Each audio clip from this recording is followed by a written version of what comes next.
ለብቻሽ ማልቀስ ስትጀምር ይመጣል መድኃኔዓለም። ለብቻክ ስትጨነቅ ይመጣል መድኃኔዓለም። ሊያገዝህ ይመጣል። ይረዳኛል ብለህ የተማመንክበት ሰው ጀርባ ሲዞር ጀርባ ሲሰጥ ፊት ሲነሳ ይመጣል መድኃኔዓለም። ብዙዎች ልብሳችን መቆሸሽን አይተው ሲጸየፉን የማይጸየፈን እጆቹን ዘርግቶ የሚያቅፈን የበረከትና የምሕረት አባት መድኃኔዓለም ይመጣል። በጆሮ ሹክ የሚልሽን አትስሚ፣ መስማትስ ክርስቶስን ነው። አንተ ያለህልኝ የኔ ነገርማ አያበቃም በዩ። አንተ ያለህልኝማ የኔ ነገር ተስፋ ቢስ አይሆንም በሉት። ያለቀውን መቀጠል ይችላል። ይሄ መከራ ምትበላለት ሰውነት ይረግፋል፣ ይሸታል። 30 ጊዜ መስታወት ፊት ለፊት ምትደቀንለት ውበት ይረግፋል። 30 ሽቶ ምትንታጠንለት ሰውነት የሚሸት የሚከረፋ ነው። የገዛ የእናቱ ልጅ እንኳን ሳትቀር ይሸታሃል አለችው። ያውም በስሙ ጠርታ እንዳይመስላችሁ አስከሬኑ አለችው። ከሞትን በኋላ ምን ስም አለን እኛ? ሰው ከሞተ በኋላ እኮ አስከሬን ነው ስሙ። ሞተንም በስማችን የሚጠራን መድኃኔዓለም ብቻ ነው። አዎ ታመህ መድኃኒት ያልገዛል የሞትክ ቀንማ የቀብሩ ሰዓት ስንት ሰዓት ነው እያለ እየጠየቀ ሊቀብርህ ይመጣል። ስትቸገር ያልደረሰልህ ስትታመም ያልጠየቀ እመነኝ ሊቀብርህ የሚመጣ ግን ሰው አለ።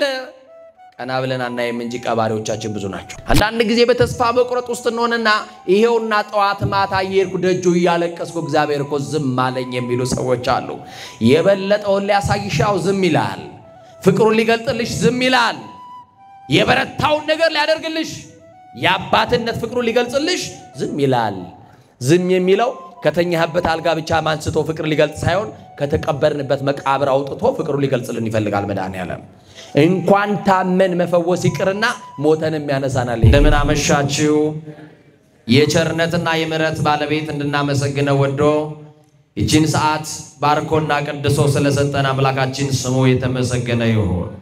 ለቃል ርደት ለሥጋ ምርገት መሰላል የሆነች የአዲስ ኪዳን ኪሩብ ከሰማይ የረቀቀች ዳግሚት ሰማይ በቀደመ ልመናዋ ፍጥረት የምታስምር አዛኝ የጻድቃን ወዳጅ የኃጥአን አማላጅ እናታችን አማላጃችን መመኪያችን በረሃብ ዘመን በልተን የጠገብንባት መሶባችን ድንግል ማርያም በጥማት ዘመን ጠጥተን የረካንባት ጽዋችን ድንግል ማርያም ልብሳችንም ጉርሳችንም ድንግል ማርያም ዘመዳችን ወገናችን ድንግል ማርያም የምንመካባት የመመኪያችን ዘውድ ድንግል ማርያም የምንመረጎዛት በትረ ሃይማኖታችን ድንግል ማርያም ዲያብሎስን ድል የነሳንባት የድል አክሊላችን ድንግል ማርያም ገነት መንግሥተ ሰማያት የገባንባት በራችን ድንግል ማርያም የሕይወት እንጀራ የቀረበባት አማናዊት መሶብ ድንግል ማርያም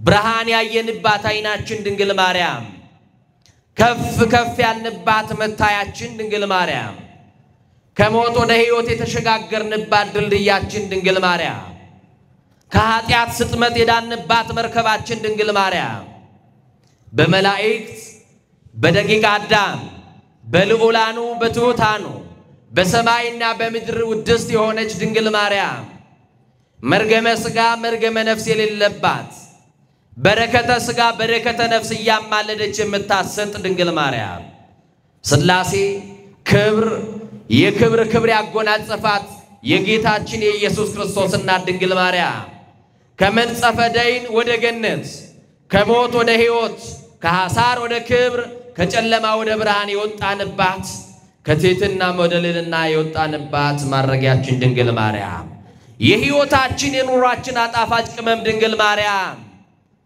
የተጠለልንባት እንባችንን ያበሰችልን ድንግል ማርያም የክፉ ቀናችን የጭንቅ ደራሻችን አማላጃችን ድንግል ማርያም እናታችን ስለሆነች ደስ ይበላችሁ። ክብር ለድንግል ማርያም ይሁን።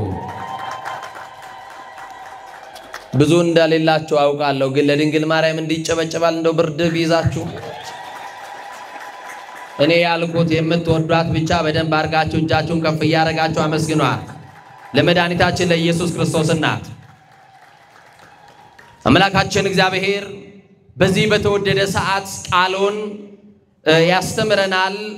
ሊቃውንት ለአእምሮ ዋዘኞች ለጆሮ እግዚአብሔር ደግሞ ለልብ ይናገራል። ሊቃውንት ለአእምሮ ከነገሩን ዋዘኞችም ለጆሮ ካወሩልን የልብ ወዳጃችን እግዚአብሔር ለልባችን የሚነግረን ይበልጣል። ከአለት በላይ የጠነከረው ልባችንን በፍቅሩ መዶሻ ሰብሮ የሚረባንን የሚጠቅመንን የሚያስተምረን እግዚአብሔር በዚህ በተወደደ በመዳን ሰዓት ማን ያውቃል ዛሬ ማንን ጥያቄ ሥላሴ እንደሚመልስ? ማን ያውቃል ታግሳችሁ ዝናቡን ብርዱን ተቋቁማችሁ ቃሉን ለመስማት ይጠብቃችሁ የዛሬ ዓመት ያለቀሳችሁበትን ጉዳይ ዛሬ ጥያቄያችሁን ሊመልስ እንባችሁን ሊያብስ እስከሆነ ማን ያውቃል? ከትከሻችሁ ላይ ያልተንከባለለላችሁ ያጎበጣችሁ ቀና ብላችሁ እንዳትሄዱ የከለከላችሁን ከትከሻችሁ ላይ ማንሳት የሚችል የችግራችሁ መፍትሄ የሆነ የጥያቄያችሁ መልስ የሆነ የቋጠሯችሁ መፈታት ምክንያት የሆነ አባት ስልጣን የማይመልሰውን የሚመልስ ገንዘብ የማይመልሰውን የሚመልስ ዝናና ገንዘብ ቤተ ዘመድ ተሰባስበው የማይፈቱልንን ችግራችንን የሚፈታልን የታመነው ንጉስ የማርያም ልጅ ኢየሱስ ክርስቶስ እንዲህ አለው ሊቁ አርወት ሰናይ ወጾርቀ ሊሉቱ ኢየሱስ ክርስቶስ እሱ ቀላል ሸክም የለዘበ ቀንበር ነው እናንተ ሸክም የከበደባችሁ ወደ እኔ ኑ እኔ ደግሞ አሳርፋችኋለሁ ቀንበሬ ልዝብ ነው ሸክሜም ደግሞ ቀሊል ነው አለ ለሰው ያልነገራችሁትን ከሰው የደበቃችሁትን በዝምታ የተዋጣችሁበትን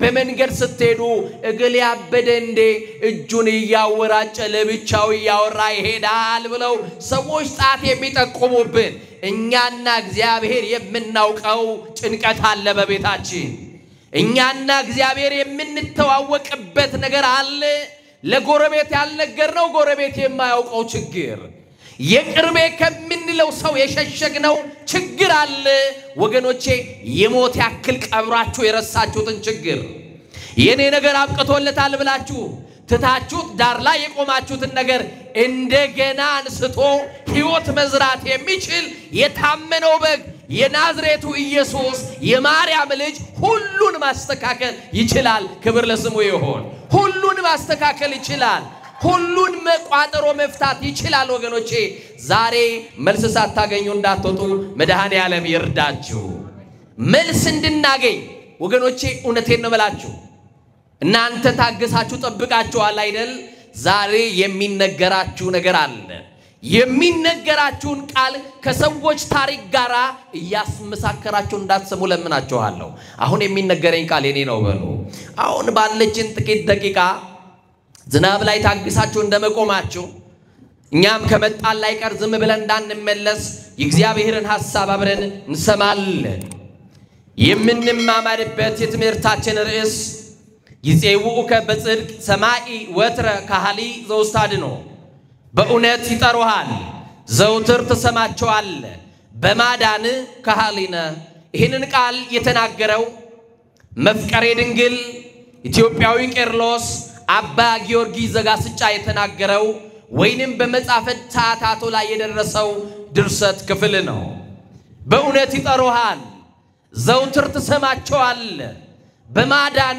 አዳኝነ ካህሊነ ይላል አዳኝ የሆነው ማን ነው ንገሩኝ ማዳኔ ማን ነው ፈዋሹ ማን ነው የሚሰብር የሚጠግነው ማን ነው የሚገድል የሚያድነው ማን ነው ወገኖቼ እግዚአብሔር ነው ካህሊነ አዳኝነ ይሄ መድኃኒት በስጋ ማርያም የተገለጠ መድኃኒት ለዚህ በሽታ ይሆናል ለዚህ በሽታ አይሆንም የማይባል መድኃኒት ስሙ ኢየሱስ የተባለ ሰውን ሁሉ ከኃጢአታቸው የሚያድን የኃጢአት መድኃኒት የሆነ ኤክስዴት የሌለው መድኃኒት የመጠቀሚያ ጊዜ የማያልፍበት እውነተኛ መድኃኒት ይሄ መድኃኒት ከዓለም በፊት የነበረ መድኃኒት ነው ይሄ መድኃኒት በምድር ላይ ያሉ መድኃኒቶችን መድኃኒት አድርጎ የፈጠረ መድኃኒት ነው ይሄ መድኃኒት በነቢያት ቀድሞ በትንቢት የተነገረ መድኃኒት ነው በሐዋርያት የተሰበከ መድኃኒት ነው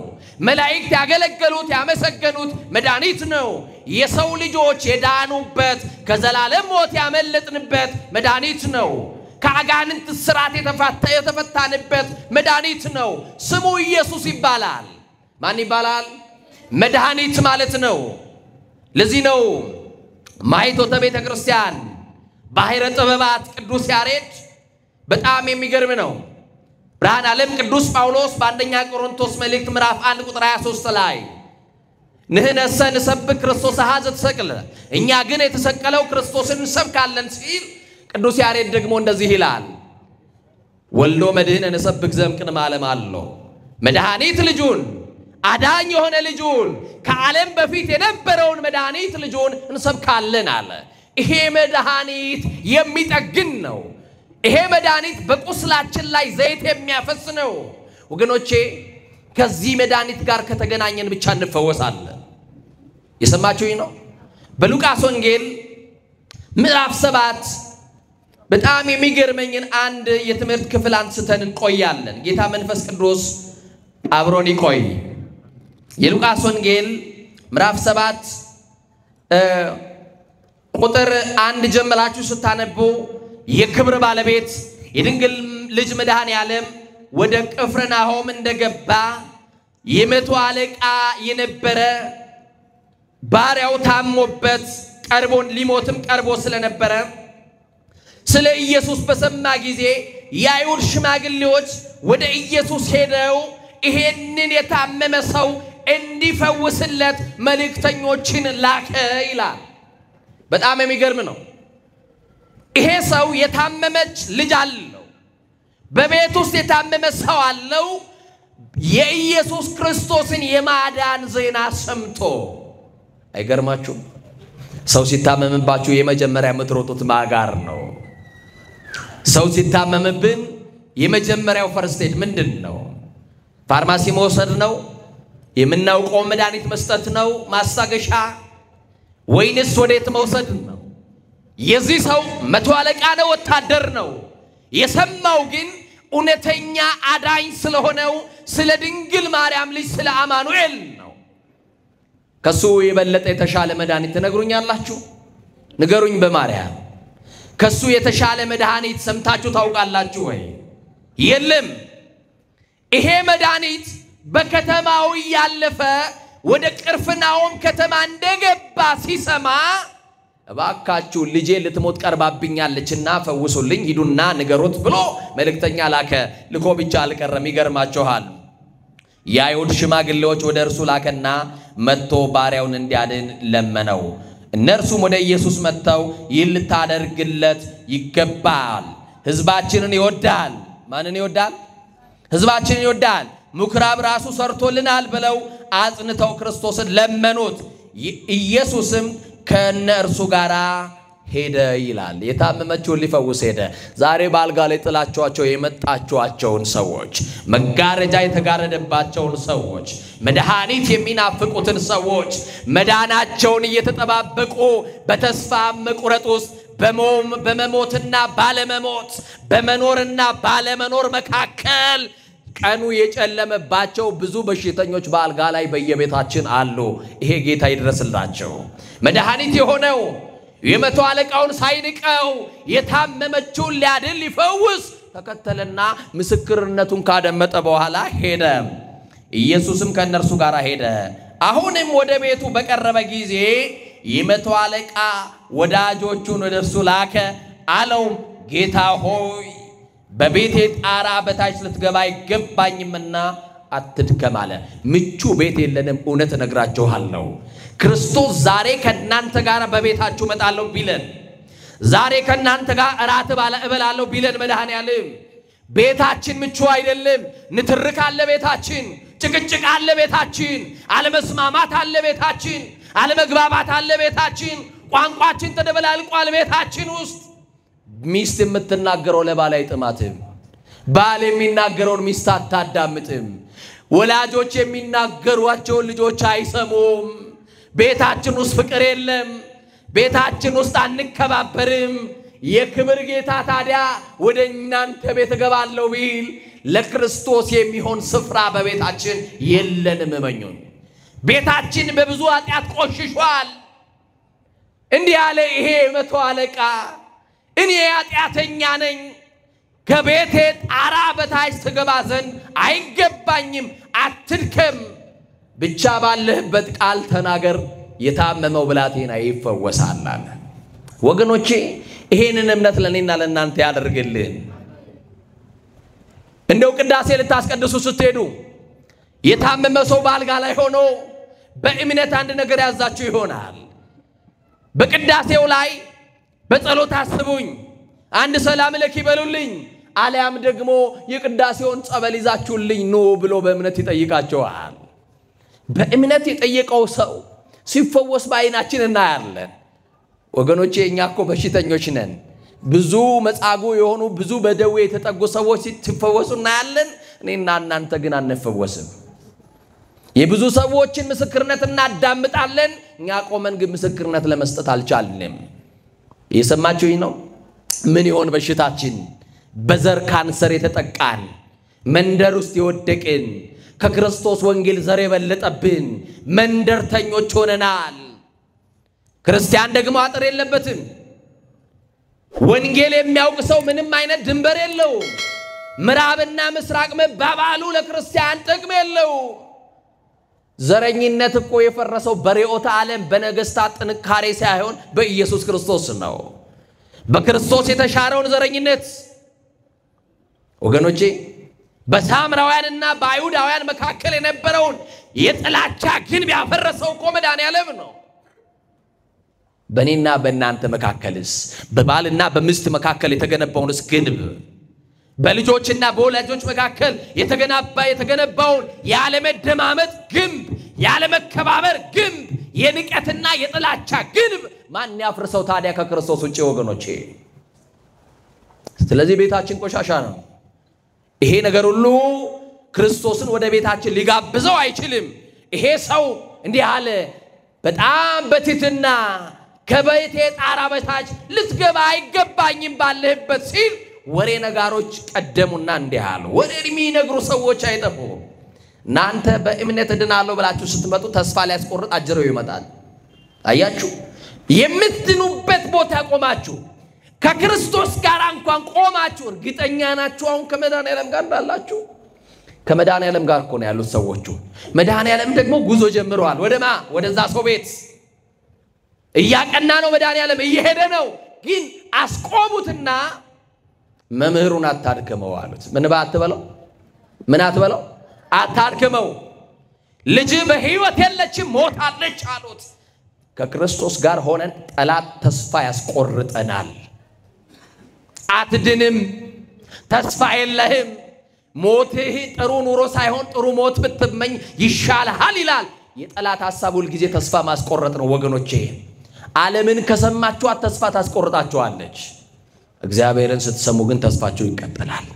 ማንም መስማት ብቻ ነው የሚያዋጣን። ይቀርባችኋል። ክርስቶስ እያለ ሞት የሞት ወሬ ተነገረ። የሞትን መውጊያ ሊሰብርልን እንደመጣ አላወቁም። የሰማችሁኝ ነው? ኤጲፋኒዎስ የቆጵሮስ ደሴት ኤጲስቆጶስ ነፍስ እንተ ተአስረት በሞት ፈታይከ፣ በሞት ታስራ የነበረችን ነፍስ ፈታሃት ብሎ እንዳመሰገነ የሞትን ማሰሪያ ሊቆርጥ እንደሚቻለው አላወቁም። አታድክመው። ጌታ የታመመ ብቻ የሚፈውስ እንጂ የሞተ የሚያስነሳ አልመሰላቸው።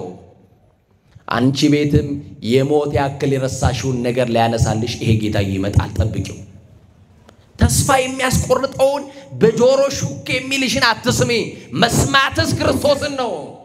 አንተ ያለህልኝ የኔ ነገርማ አያበቃም በይው። አንተ ያለህልኝማ የኔ ነገር ተስፋ ቢስ አይሆንም በሉት። ያለቀውን መቀጠል ይችላል እግዚአብሔር። ይውላችሁ ከመጀመሪያ ብቻ ሳይሆን ከመጨረሻም የመጀመሪያ ማድረግ ይችላል። እና እንደዚህ ያደረገ አይዞ ይህች ልጅ ተኝታ እንጂ ሞት አይደለም ማለት። በክርስቶስ ዘንድ ሞታችን እንኳን የእንቅልፍ ያክል ተራ ነው። በማን በቃ ታሪካችሁን ችግራችሁን እያጋነናችሁ የኔ ችግር ከባድ ነው፣ የኔን ችግር ማልፈው አይደለም፣ በኔ አቅም የሚፈታ አይደለም እያላችሁ ብቻ ችግራችሁን እየቆለላችሁ የምትሄዱበትን ያለፈውን ዘመን እርሱት። ክርስቶስ እኮ ነው ያጠገብ ያለው። አያችሁ። እና ልጅቷ ተኝታ እንጂ ምን አላለችም፣ አልሞተችም አለ። የዮሐንስ ወንጌል ምዕራፍ 11 ላይ ይሄ ሰው ልጅ ታሞበት ወደ ጌታ እንደላኩ የማርታና የማርያም ወንድም የሆነ አልዓዛር እንዲህ ተብሎ በመጽሐፍ ቅዱስ ተጠቅሷል። ስሙ ጌታ ይወደው የነበረ ማን ይወደው የነበረ? ማን ይወደው የነበረ? ይገርማቸዋል። ብዙዎቹ ጌታን ይወዱታል ተብሎ ተጽፏል እንጂ ጌታ ይወዳቸዋል አይደለም። እስቲ አንድ ነገር እርግጠኛ ሆኜ ልንገራችሁ፣ ክርስቶስ ይወደናል። እስቲ በሉ ይወደናል በሉ። ወዶ አይጠላም ክርስቶስ። አፍቅሮ አይከዳም ክርስቶስ። ስሙ አይነክስም ክርስቶስ። ወረት አያውቅም፣ ማስመሰል አያውቅም። ኮንዲሽናል በሆነ ፍቅር አይደለም፣ ለዘላለም በሆነ መውደድ ዘላለማዊ በሆነ ፍቅር የሚወደን መድኃኒዓለም ብቻ ነው አይደለም? እና በጣም የሚደንቅ ነው። ይወደው የነበረው ታመመ። ስሙ አልዓዛር ነው። ሲታመም ማርታና ማርያም እንዲህ አሉ፣ ስርማሹም ቅጠል በጣሹም አውቅልሃለሁ የሚለው አውቅልሻለሁ የሚል በዛ ዘመን አሉ ጠቢባን የተባሉ እጽዋት የሚያውቁ መድኃኒት የሚያውቁ ሐኪሞችም ነበሩ። ግን ወደ ተሻለው ሐኪም ወደ ክርስቶስ መፍትሄ ወደ ሆነው ጠባሳ ሳይጥል ወደሚያክመው ግርሻ የሌለበት ፈውስ ያለው መድኃኒት አዳኝ ወደ ሆነው ወደ ክርስቶስ እንዲህ ብለው ላኩ። የምትወደው ታሟል አሉት። እንደውም አልዓዛርም አላሉትም። ማን ታሟል አሉት? ግድ የለም ንገሩኝ። ምናልባት እናትሽ ወይም አባትሽ ወይም ከቤተሰብሽ መካከል ከቤተሰብ መካከል የታመመ ወንድም ዘመድ ካለ በጌታ ፊት ለፊት ተንበርክክና እንዲህ ብለህ ንገረው ለአማኑኤል የምትወደው ምን ብሏል? ከሰማይ የወረደው መድኃኒዓለም ማንን ስለሚወድ ይመስላችኋል? ንገሩኝ እንጂ። ጠፍተን ሳለን የፈለገን ባገኘን ጊዜ በትከሻው የተሸከመን አማኑኤል ማንን ወዶ ይመስላችኋል? እስራኤል ዘሥጋ እኮ እያመፁ በነቢዩ ሚልኪያስ እንዲህ ብሏቸው ነበረ። አፍቀርኩክሙ አላቸው። ወድጃቸዋለሁ። ምን ብያቸዋለሁ እንዴ? ኃጢአት እየሰራን የጥጃው ምስል እያመለክን ጣዖት ሰርተን እየተዳራን እንዴት እግዚአብሔር ወዳቸዋለሁ ይለናል ብለው ግራ ተጋብተው ለእግዚአብሔር ጥያቄ ጠየቁ። ምን ብለው? በምን ታፍቀርከና አሉት። በምን ወደድከን? ጠይቀሽ ታውቂያለሽ መድኃኒዓለም በምን እንደወደደሽ? ስራ አለን፣ የሚያስወድድ ነገር አለን፣ ለመወደድ ደም ግባት አለን፣ በጎ ስራ አለን። አያችሁ፣ ምንም አይነት ጽድቅ ሳይገኝብን አማኑኤል ግን ወዶናል። ምን ብሎናል? ስለወደደን ደግሞ ከሰማይ ሰው ሆኖ ወርዷል። ምን ሆኖ? ይገርማችኋል። የባሪያ መልክ ይዞ በቀራንዮ አደባባይ እርቃኑን ተሰቅሎ ጸጋ ልብሶናል። ስለሚወደን ራሱን በዘንግ ተመቶ በሁለት ወንበዴዎች መካከል ተሰቅሎ የአይሁድን እርኩስ ምራቅ ተቀብሎ ከሊቶስትራ እስከ ቀራንዮ የተንከራተተው አማኑኤል ስለሚወደን ነው። ምን ስለሚለን? ፍቅሩን ይወላችሁ። በጣም የሚወድሽ በጣም የሚያፈቅርሽ ሰው ፍቅሩን በቀይ አበባ ሊገልጽልሽ ይችላል። አማኑኤል ግን ፍቅሩን በቀይ ደሙ ገልጦልናል።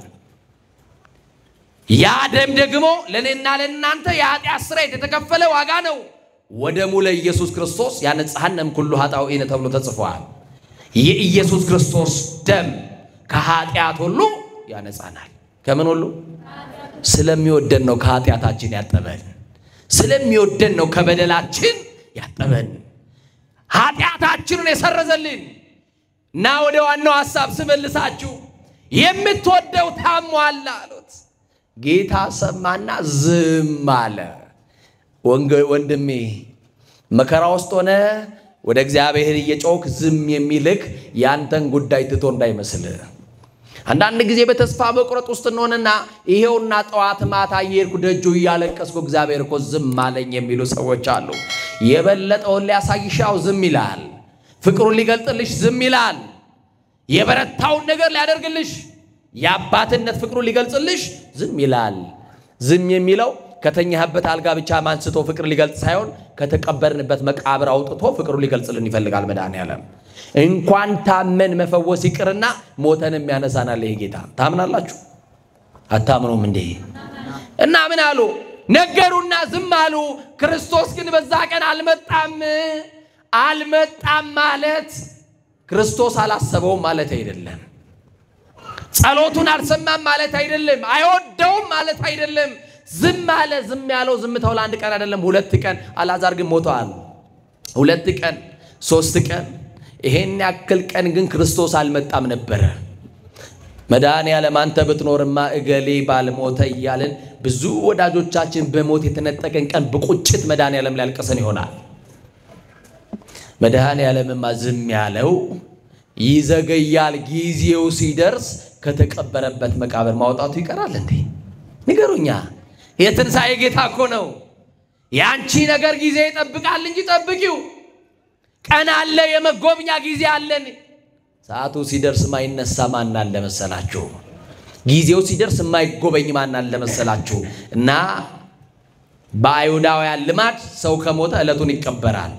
መቼ ይቀበራል? ዕለቱን ተቀበረ እና ከተቀበረ 3ኛው ቀን ምንድነው የሚባለው በእኛ ባህል? አቤት ሰለስት ማለት ይወላችሁ ድንኳኑ ይፈርስና ቤተ ዘመድ ሁሉ ከሩቅም የመጣ እርሙን አውጥቶ አልቅሶ ይሰነባበታል። የኔ ጌታ መድኃኔዓለም ለካ የቀረው አስተዛዛኝ ሲበተን ወደና አልዓዛር ቤት ሊመጣ አስቦ ነው። ሐዘኑ የብቻቸው ሲሆን እየሰማችሁኝ ነው አይደል? አዎ ታመህ መድኃኒት ያልገዛል የሞትክ ቀንማ የቀብሩ ሰዓት ስንት ሰዓት ነው እያለ እየጠየቀ ሊቀብርህ ይመጣል። ስትቸገር ያልደረሰልህ ስትታመም ያልጠየቀ እመነኝ ሊቀብርህ የሚመጣ ግን ሰው አለ። ቀና ብለን አናይም እንጂ ቀባሪዎቻችን ብዙ ናቸው። እየሰማችሁኝ ነው አይደል? እና መድኃኔዓለም ሰለስት ከተለቀሰ በኋላ አስተዛዛኝ ሲበተን ድንኳኑ ሲፈርስ ሁሉ ወደ ቤት ሲገባ ማርታና ማርያም ለብቻቸው ማልቀስ ሲጀምሩ መድኃኔዓለም መጣ። አስተዛዛኝ ሲበተን ይመጣል። ለብቻሽ ማልቀስ ስትጀምር ይመጣል መድኃኔዓለም። ለብቻክ ስትጨነቅ ይመጣል መድኃኔዓለም። ሊያገዝህ ይመጣል። ይረዳኛል ብለህ የተማመንክበት ሰው ጀርባ ሲዞር ጀርባ ሲሰጥ ፊት ሲነሳ ይመጣል መድኃኔዓለም። ብዙዎች ልብሳችን መቆሸሹን አይተው ሲጸየፉን የማይጸየፈን እጆቹን ዘርግቶ የሚያቅፈን የበረከትና የምሕረት አባት መድኃኔዓለም ይመጣል። ማን ይመጣል? በቃ መድኃኔዓለም ይመጣል። መጣ። ሲመጣ በ4ኛው ቀን በስንተኛው ቀን? ሰለስት አልቆ በ4ኛው ቀን መድኃኔዓለም አስተዛዛኙ ሲበተን መጣ። ከበር ላይ የኢየሱስን መምጣት ሰምታ ማርታና ማርያም የመጣ መስሏቸው ምን ሊደርስ የመጣ መስሏቸው እንዳይመስላችሁ ክርስቶስ ለቅሶ ሊደርስ አይደለም የሚመጣው፣ ሊያነሳን ነው የሚመጣው። ምን ሊላል ግድ የለም እስቲ ሊያነሳን በሉ። አው ቀና የምንልበት የምንነሳበት ዓመት ያደርግልን እና መጣ። ከውጪ በለቅሶ ተቀበሉት። የምትወደው እኮ ታሟል። ጌታ ሆይ አንተ በዚህ ብትኖር እኮ ወንድሜ አይሞትም አለችው። በሁሉ የሞላ አምላክ ሙሉ በኩልህ እኮ ነው መድኃኔዓለም። የሌለበት ቦታ የለም፣ የታጣበት ጊዜም የለም። በሁሉ የሞላ አምላክ ነው። እውነት ሐሰት እውነት አንተ ብትኖር አለች የእውቀቷን ወንድሜ ምን አይልም አይሞትም ነበር ብላ አለቀሰች። ወደ ቤትም አብሯቸው ገባና ጌታ አለቀሰ። ምን አለ? እኔና እናንተ ለቅሶ ቤት ሄደን የምንወደው ሰው ሲሞት እርማችንን የምናወጣው ከእንግዲህ አንገናኝም ብለን ለስንብት ነው። ክርስቶስ ለምን እንዳለቀሰ ታውቃላችሁ? እስቲ ከኔ ጋር እንደዚህ በሉ። እንደሚያነሳው እያወቀ በሉ አለቀሰ። ምን እንደሚለው እያወቀ እንደሚያነሳው እያወቀ አለቀሰ። ለ4 ቀን ለብቻቸው ያለቀሱትን ሐዘናቸውን ተጋራ መድኃኔዓለም። ገባና ቁጭ ብሎ አለቀሰ። ቀጥሎ ጥያቄ ጠየቃቸው። ወዴት ነው የተቀበረው አለ። አሁን የማርታና የማርያም ጥያቄ እምነታቸው በጣም ይወደው ስለነበረ እዚህ አልቅሶ ስላልወጣለት መቃብሩ ላይ ሄዶ ሊያለቅስ ነው ብለው አስበዋል። መቃብር ላይ ግን ለቅሶ የለም። እስቲ መቃብር ላይ ለቅሶ የለም በሉ። ግዴ ለምን አስቸገራችሁ? እንደው እዚህ ማታ መቃብር ላይ በሉ ምን የለም እና ምንድነው ያለው? ትንሳኤ በሉኝ። እያንዳንዱ እንደው ባይለዩን ብለን የምናስባቸው እንደው ዛሬ በዚህ ጊዜ በኖረልኝ ብለን የምንናፍቀውን ሰው ቀብረነዋል። ይሄው ዙሩ ከቤተ ክርስቲያን ጀርባ ስንት ኃያላን ረግፈዋል፣ ስንት ቆንጆች ተቀብረዋል፣ ለስንት ነገር የሚታጩ ሰዎች ይሄው ከመቃብር በታች ምን ይጠብቃሉ ካላችሁ ትንሳያቸውን ይጠብቃሉ። ማን ሲመጣ ሊያነሳቸው ነው? እሱ ደግሞ ጌታ ነግሮናል። እኔ ወደ ሰማይ የሚሄደው ስፍራ ላዘጋጅላችሁ ነው። ምን ላዘጋጅላችሁ? ድጋሚ የሚመጣው ግን ልሰበስባችሁ ነው አለ። ክብር ለስሙ ይሁን። መጥቶ ይሰበስበናል። ሞት ካለበት፣ መከራ ካለበት፣ ችግር ሐዘን ከተፈራረቀበት ዓለም ሊሰበስበን ይመጣል። ከሚያልፈው ዓለም ወደ ማያልፈው ዓለም፣ ጨለማ ካለበት ብርሃን ወዳለበት ዓለም ሊያሳልፈን ይመጣል። እንደ መላእክት 24 ሰዓት በበጉ ዙፋን ፊት ለፊት ቆመን አዲሱን የበጉን ቅኔ እየተቀኘን የምንዘምርበት አዲስ ሀገር፣ አዲስ ሰማይና አዲስ ምድር ለኔና ለእናንተ ተዘጋጅቷል። ለዚህ እኮ ነው አባታችን ሆይ ብለን ስንጸልይ መንግስት ምን ትበል እንለዋለን? ትምጣ። ምን ትበል? እየገባችሁ ነው የምትጸልዩት? መንግስት ትምጣ እንለዋለን። እና መቃብሩ የት ነው አሉት መድኃኔዓለም። ምን ብሎ መለሰ ታዲያ? ምን ብለው መለሱለት? ማርታና ማርያም ጌታ ሆይ እኮ ስጋ ነው ያለን፣ ሰውነት ነው ያለን። ታውቃላችሁ ሰው ከሞተ በኋላ ቶሎ ብሎ ምንድነው አምጡ የሚባለው ታውቃላችሁ? ሽቶ አይደለም እንዴ? ሰው ከሞተ በኋላ ህይወቱ ካለፈ በኋላ ትንፋሹን አዳምጥና ሰው ምን ይላል? ቶሎ በል ሽቶ ፈልጎ ሽቶ አምጡ ነው የሚባለው። ይሄ መከራ የምትበላለት ሰውነት ይረግፋል፣ ይሸታል። 30 ጊዜ መስታወት ፊት ለፊት የምትደቀንለት ውበት ይረግፋል። 30 ሽቶ የምትንታጠንለት ሰውነት የሚሸት የሚከረፋ ነው። የገዛ የእናቱ ልጅ እንኳን ሳትቀር ይሸታል አለችው። ያውም በስሙ ጠርታ እንዳይመስላችሁ አስከሬኑ አለችው። ከሞትን በኋላ ምን ስም አለን እኛ? ሰው ከሞተ በኋላ እኮ አስከሬን ነው ስሙ። ሞተንም በስማችን የሚጠራን መድኃኔዓለም ብቻ ነው። ክብር ለስሙ ይሁን። የእናቱ ልጅ ረስታው አስከሬን ስትለው፣ ሬሳው ስትለው፣ ይሸታል ስትለው አይደለም። ክርስቶስ ተጠጋ። እንዴት አይነት ፍቅር ነው! ጠጋ አለና በስሙ አስከሬን በተባለበት አይደለም፣ ሬሳ በተባለበት አይደለም። ምንድነው ያለው? አቤት አልዓዛር አለ። ማን ነው በስሙ ሲጠራ አቤት የማይል? ያውም ክርስቶስ ተጣርቶ የሚጣራው እኮ መድኃኔዓለም ነው። አቤት የማይል የለም። እሱ ሲጣራ ሎቱ ይትራው አናቅጸ ሞትም ግርማው፣ ከግርማው የተነሳ የሞት ደጆች የሚከፈቱለት ጌታ እኮ ነው። አልዓዛር አለው። አራቱ ባህሪያተ ሥጋ ፈርሶ በስብሶ ተለያይቶ የነበረው የአምላኩን ቃል የኢየሱስ ክርስቶስን ድምፅ ሲሰማ መግነዝ ፍቱልኝ ሳይል፣ ድንጋዩን እንኳን አንከባሉልኝ ሳይል የአምላኩ ድምፅ ብቻ ከሙታን መካከል ፈጥኖ አነሳው።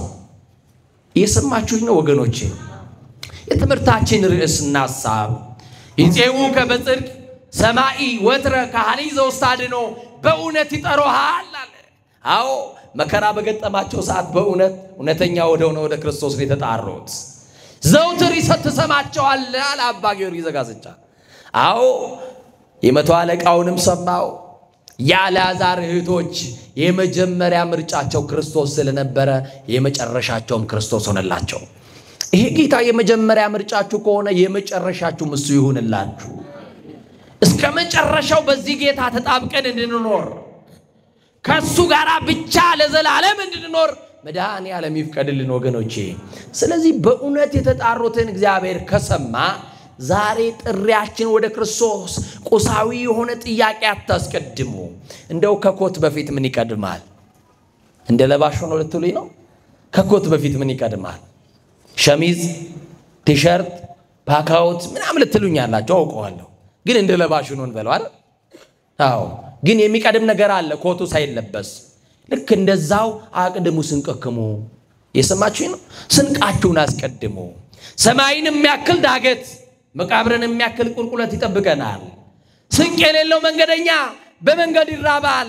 ስንቅ የሌለው መንገደኛ በመንገድ ይጠማል። እንዳንራብ እንዳንጠማ አቡፋና የተባለ የግብጽ አንድ ትልቅ መነኮስ ወደ እግዚአብሔር እንዲህ እያለ ጸለየ አሉ። እየሰማችሁኝ ነው?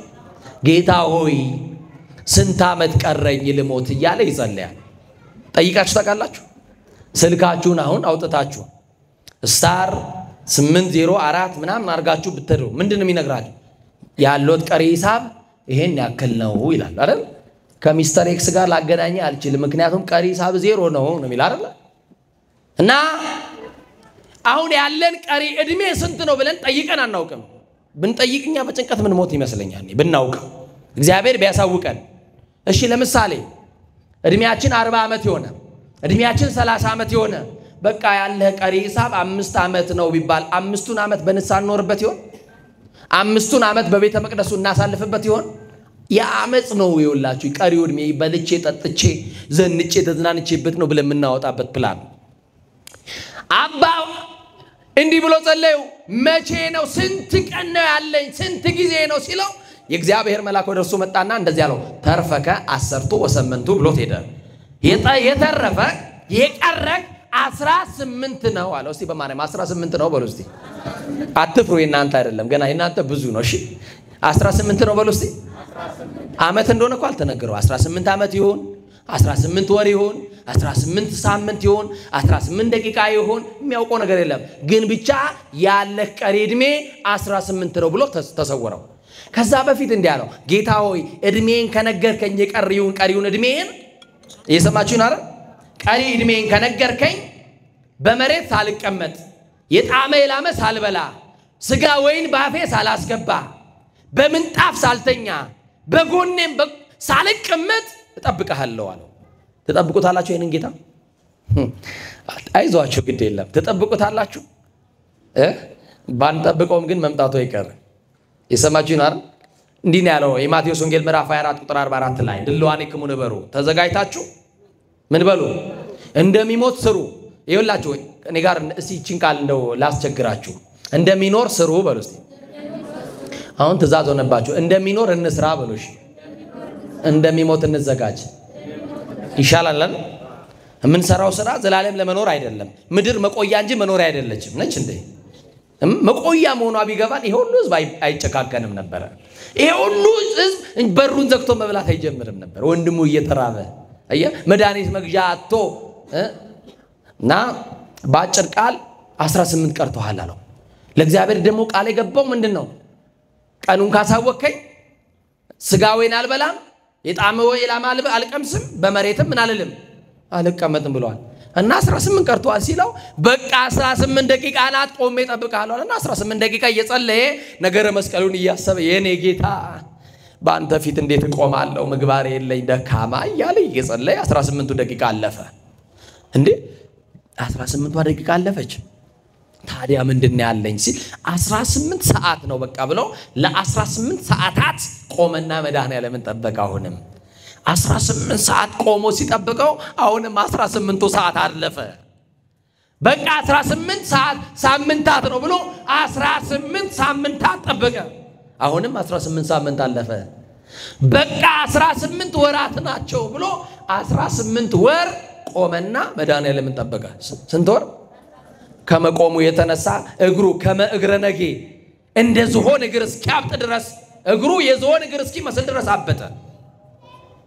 የእግሩ አገዳ ሊሰበር ደረሰ። ከመቆም የተነሳ 18 ወራት ሙሉ። አንድ ዓመት ስንት ወር አለው? 12 18 ስንት ነው? አንድ ዓመት ከስንት ነው? አቤት ሂሳብ እንደኔ ናችሁ ማለት ነው። እና ይሄን ያክል ጊዜ አንድ ቀንም በስተት አልተቀመጠም። ለሽፋሽፍቶቹ እንቅልፍ አልሰጠም።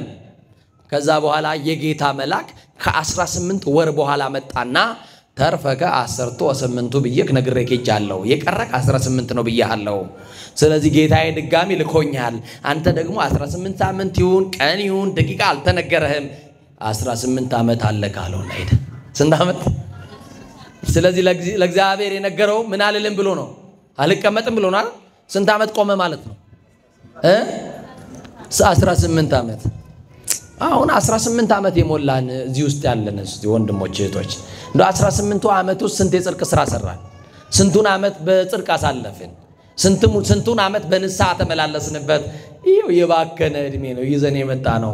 እንደው አዲሱ ዘመን ላይ ያባከነውን እድሜ የካሳ ጊዜ እንዲሆነው ለእግዚአብሔር የምስጋና መስዋዕት ምን ሰዋበት የምስጋና ዕዳ አለባችሁ። ያላመሰገንባቸው ነገሮች ይበልጣሉ።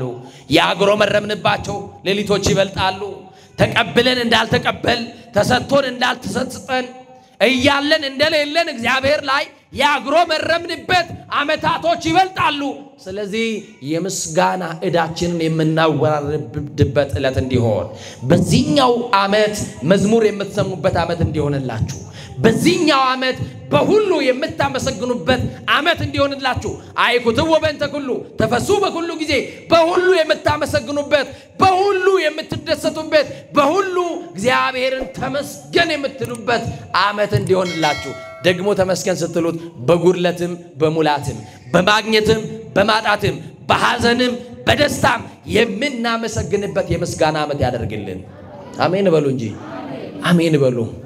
እና 18 ዓመት መድኃኔዓለምን ጠብቆት ከ18 ዓመት በኋላ መድኃኔዓለም ቅዱሳን መላእክትን አስከትሎ መጣና ነገረ መስቀልን እያሰብክ 18 ዓመት ዕለተ ሞትን እያሰብክ በመቆም ብሎ ቃል ኪዳን ሰጥቶታል ይላል። ወንድሞቼ እህቶቼ ዕለተ ሞታችንን እናስብ። የሰማችሁን አይደል? ስለዚህ ንስሐ እንግባ። ያለፈው ዓመት አልፏል። የባከነው ዓመት ባከነዋል። አሁን የተሰጠን የጸባ አይደለም። አሁን የተሰጠን የንስሐ ዓመት ነውና ጌታችን አምላካችን መድኃኒታችን ኢየሱስ ክርስቶስ እሱን እያገለገልን እሱን እያመለክን በአጸደ መቅደሱ ሆነን የገብረ ሕይወት የገብረ መንፈስ ቅዱስ አምላክ የተክለ ሃይማኖትን አምላክ የአቡነ ሀብተ ማርያምን የአባ ሳሙኤልን አምላክ የዜና ማርቆስን አምላክ የና ቅዱስ ታዲዮስን አምላክ እግዚአብሔርን የምናመሰግንበት የምስጋና ዓመት ያድርግልን። በዝናብ ቁጭ ብላችሁ እንደጠበቃችሁ እርጥብ ነው ከሰማይ የወረደው ሁሉ በረከት ነውና ቤታችሁ ሁሉ እንዲወርጥብ ይጠብቃችሁ። ቤታችሁ ሁሉ በረከት ይጠብቃችሁ። ያላሰባችሁትን ነገር አገኙ። ያልታሰበ ሲሳይ መድኃኔዓለም ይስጣችሁ። መድኃኔዓለምን ታግሳችሁ እንደሰማችሁ ደግሞ ጠብቆ እግዚአብሔር በትዕግስታችሁ ያልተስተካከሉ ነገሮቻችሁን በዚህ ሳምንት ያስተካክልላችሁ። የራቀው ነገራችሁን ሥላሴ ያቅርብላችሁ። የጠመመው ነገራችሁን ሥላሴ ያቅናላችሁ። መራራ የሆነባችሁን የኑሯችሁን ጉዳይ መድኃኔዓለም ያጣፍጥላችሁ። የእመቤታችን የቅድስት ድንግል ማርያም የእናትነት ፍቅሯን ያብዛላችሁ። የተክልዬ ጸሎት የገብረ ሕይወት ጸሎት ሁላችን ይጠብቀን። ወስብሐት ለእግዚአብሔር።